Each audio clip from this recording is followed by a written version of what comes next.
Hi! Hi! Welcome back to Opening the Vault. Following Mickey's footsteps, where we watch every Disney animated feature in chronological order. Today we're gonna watch... Dumbo! Dumbo was released in 1941. It was made a little bit more on a budget. Snow White, Pinocchio, and Fantasia were all very expensive. Mm-hmm. And as we've said before, they only made money later. So the Disney studio was hurting. They kept it under $1 million for Dumbo. They did the animation much more simply. They used watercolor as the background. They didn't get all the detail. This is much more cartoony than the more artistic style that Pinocchio and Snow White and Fantasia sequences have. All right, so grab your tissues. We're gonna watch Dumbo. Here we go. Baby mine's gonna kill me. Walt Disney's Dumbo brings you a trainload of exciting new characters. Wild animals, ferocious beasts, ponderous pachyderms, jungle giants, Casey Jr., the train with a personality. And believe it or not, the most delightful Disney sequence you've ever seen, the parade of the pink elephants. Okay, we did it. That was it. We watched Dumbo. Dumbo is actually the shortest Disney animated feature. It runs just over an hour, and I think if you cut out the credit sequences, it's probably under an hour. You mentioned earlier about how they changed the animation technique. It still looks very pretty. It's very Disney. The colors are always nice and bright, and like everything still looks fun and cartoony. There's just probably a lot less detail than there was with Snow White or Pinocchio or Fantasia. Yeah, they didn't use the multiplane camera, so you don't have those depths. I remember seeing this movie a lot as a kid because this and Alice in Wonderland were the first two Disney animated features released on video. I forgot about the stork sequence. Dumbo opens with this really weird narration about snow and sleet and rain and... Kind of like the mail, how it's always going to make its way through. But it's talking about the storks. But I did remember when they drop off all the babies and they're all coming down and meeting their parents. That was always my favorite part of the movie. It's really cute. One thing I really like with Dumbo is the music. Mm-hmm. It's really nice. It's very 1940s, like what you would have heard on the radio, which I think is really interesting. But it's not all chorusy. It's like 40s pop music. I remember the other lady elephants, like Mrs. Jumbo's friends. I remember them being mean to Dumbo, but I didn't remember them being that mean. They are so mean to him. I started crying, like, immediately. I think you might have started crying with how cute Baby Dumbo is. Okay, I take that back. I started crying because Baby Dumbo is so freaking cute. So cute. He is so cute. He just got his sleepy little eyes, his little nose. And even the other elephants are like, oh, he's adorable, oh. Until... So the ears reveal. The ears come out. And they're so mean.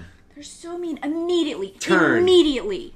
They're just like, oh, Gucci. Oh, God. I remember as a kid, because the oldest, like, cranky old lady elephant, like, does, like, this Gucci goo thing on his nose and makes him sneeze, which is what first reveals his ears. I thought she caused his ears to grow. When I was a little kid, that's what I thought happened. I thought she tickled his nose and made him sneeze so violently that his ears exploded. And so that it was her fault that Dumbo was a freak. So I had an even deeper level of hatred for her, the old mean lady elephant. Whoa. Dumbo never speaks. No, he hiccups, much like Gideon in Pinocchio. He hiccups. Mm-hmm. Makes little trumpety noises. When he was a baby, he's like, it's kind of one of those things like how with Wall-E or Up, like the storytelling that there's no dialogue for a while, and we're all like amazed by it, but they've been doing that forever. Yeah. He's an adorable, loving character that you just can't help but be on the side of. I think probably because right from the get-go, they just start making fun of him. Right. He's Well, and he's so innocent because he's a baby. He's a baby. And then they take Mrs. Jumbo away, and it's just like crushing. And then they continue to be mean to him. They blame the other elephants blame him for Mrs. Jumbo freaking out and getting locked up in solitary confinement. It is some victim blaming nonsense. The only person that like connects in is Timothy. He sticks up for Dumbo just because he has the ability to stick up for Dumbo, and I love that. They turn Dumbo into a clown, Poor but Dumbo. it's a hit, and then the clowns like Dumbo. The clowns like Dumbo. Aren't mean to Dumbo per se. They're just drunk clowns. Yeah. And then they get this idea of since it's such a big hit that they can go hold the boss up for more money. Which the animators caricature of several animators that went on strike. Let's go hit the boss up for a raise. Yeah, that one. Yeah, in their celebrations, they're drinking. They knock some champagne or something. I think it's champagne because it bubbles a lot. Yeah, champagne into a water bucket, which Timothy and Dumbo then get in and drink and become, unknowns to them, drunk. Very drunk. And as a child, I didn't understand. I understood that something had fallen in the water, so I thought it was soap. I thought Dumbo and Timothy were drinking soapy water, and that's why they were hiccuping and got very silly. So and all the bubbles. And all those bubbles, because they're blowing all the bubbles. And so I thought, if you drink soapy water, it'll make you sick and act crazy. Yeah, I totally didn't put that together as a kid. Didn't know they were drunk. It's obvious. And it leads into one of the trippiest, weirdest sequences in any Disney animation. I don't remember it being that trippy as a kid. Pink Elephants on Parade. So weird. Is really weird. And I remember it's long. It's long. I think it's the longest scene in the movie. In the movie. It does nothing for the plot. It doesn't further the plot at all, except loosely explaining how Dumbo and Timothy later end up in a tree. Kind of. It sort of alludes to that they got so drunk that they're like, let's fly! And they discover Timothy and Dumbo up in their tree, and then they sing their awesome song. They're in their tree, and they're like, what are these crazy guys doing in our tree? And so they kind of make fun of them, because they're like, how did you get up in this tree? And then they're like, oh, maybe you flew up here. Once Timothy explains, hey, we've had it rough. Dumbo's had a hard time. It's like, he's just a little guy, and you're making fun of him. Don't kick him while he's down. Yeah. And then the crows feel bad for what they've done. They feel bad. They're like, we're sorry, we didn't know. Yeah, they immediately turn around and they're like, all right, hey, you're great. Don't walk away with hurt feelings. We're going to make this up to you. They come up with the magic feather idea. Which I didn't get as a kid. I didn't get that the magic feather was like a placebo. Yeah, I didn't understand. I legitimately thought the feather was magic, and then when Dumbo loses it 5 minutes later, that I didn't understand why he could still fly. After the magic feather, it cuts right back to the circus, and Timothy's like, okay, now we're going to show him. The clowns have convinced the boss that Dumbo should jump from a really high thing that's incredibly dangerous and ridiculous. And so Dumbo jumps, and he's going to fly this time, but then the feather goes away. And this is immediately after getting the feather. Right. It's not like time has passed. It's like he's right back to the circus. He loses it, but then Timothy shouts, "Believe!" And Dumbo realizes that it's him all along, and he takes off, and hilarity ensues. Shoots peanuts at the stupid old ladies. I was so happy about that. Uppence has come. Uppence has come. And it's wonderful, and the music's great, and the clowns. He's not, being mean to the clowns, but they're just pandemonium, and it's really funny. And then you have, a montage sequence of how amazing everything is for Dumbo now. He has his own private train car, which is really awesome. It's awesome. It's all chrome. It's all sleek and his neat. Mom's hanging out on the back of it. And everything's just going gangbusters for him at that point. And then it ends. The end. The end.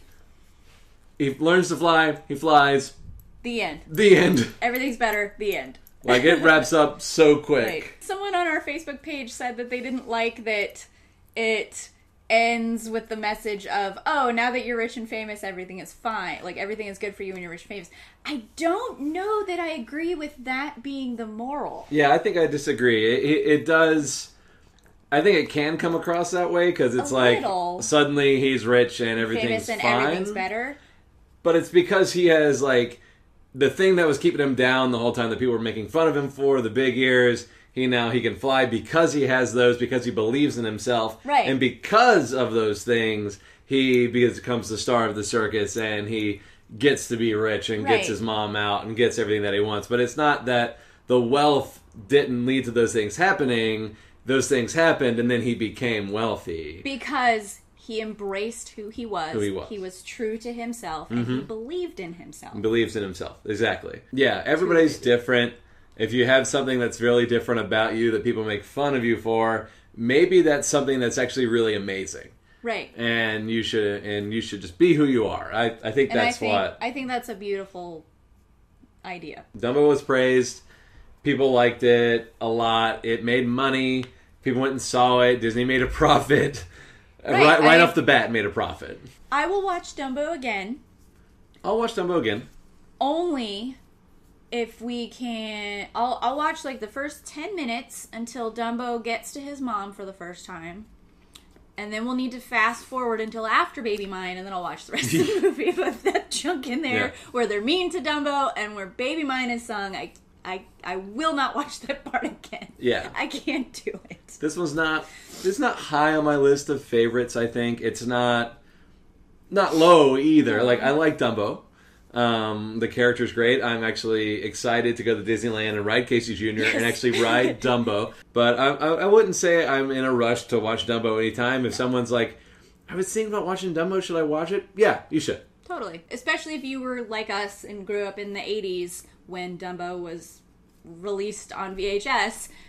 It probably holds a very special place in your heart. It's definitely a very nostalgic movie. It's a delightful, sweet, emotional movie, but I don't think I'm in any hurry to watch it again. Next week, we're watching another heart-wrencher, Bambi. Click on Pinky the Elephant to subscribe to our channel.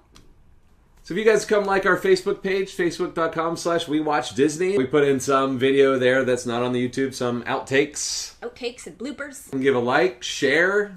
Comments, questions, concerns. You can find us on Twitter at @OpeningTheVault. We're going to have all the links here for all the social media. You can all find it all down in the doobly-doo. Exactly. As they say at the Disney parks, have a magical day.